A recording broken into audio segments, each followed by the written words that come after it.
નર્મદા જિલ્લાના તિલકવાડા ખાતે તિલકેશ્વર મહાદેવ આવેલા છે અને તેના ઉપરથી જ તિલકવાડાનું નામ પડ્યું છે.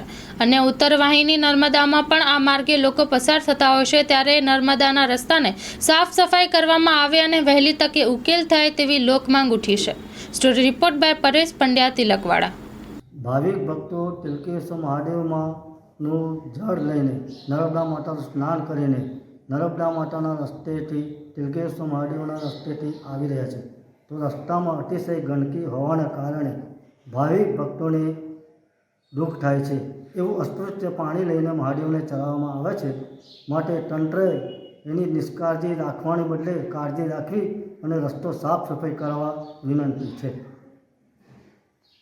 की जय तिलकेश्वर महादेव की जय. नर्मदाय नमो प्रात नर्मदाय नमो निशि नमस्तु नर्मदा देवी त्राहिमां भवसागर नर्मदेह.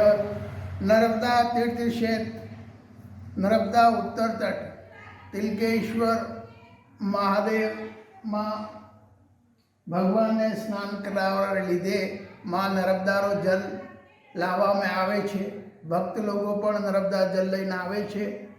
પણ આ નર્મદા तीर्थ क्षेत्र में उत्तर तट में જે રસ્તાથી માં નર્મદાનો જલ લઈને આવે છે, આ રસ્તા में કચરો ગંદકી પડેલી છે. એટલે બધાને આપણી સંસ્કૃતિને દેખતા કરતાં બધાને દુઃખ થાય છે.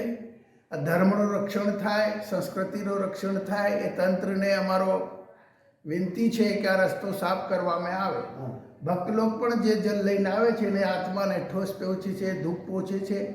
એટલે જે રસ્તાથી સાધુ સંત ભક્ત લોક આ જલ લઈ આમાં તિલકેશ્વર દર્શન લીધે આવે છે, તો એ બધાને દુઃખ થાય છે. રસ્તો કટેલી ઝાડિયા છે, વાવાઝોડ જેવા પડેલા છે બધા રસ્તામાં. એટલે રસ્તો સાફ થાય અને સંસ્કૃતિ માં નર્મદા પ્રતિ બધા ભક્ત લોકો સારી રીતે નર્મદા જલ લઈ અને સ્નાન કરીને આવે તો બહુ સારું રહે છે.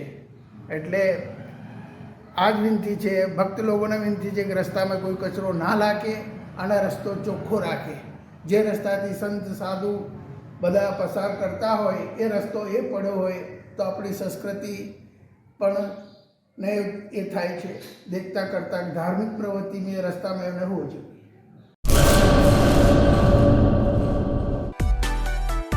માં motor driving, safe and sure driving. Driving એ શોખ સાથે આપની મોટી જવાબદારી પણ છે. અમારા ઇન્સ્ટ્રક્ટર દ્વારા સચોટ અને સરળ માર્ગદર્શન.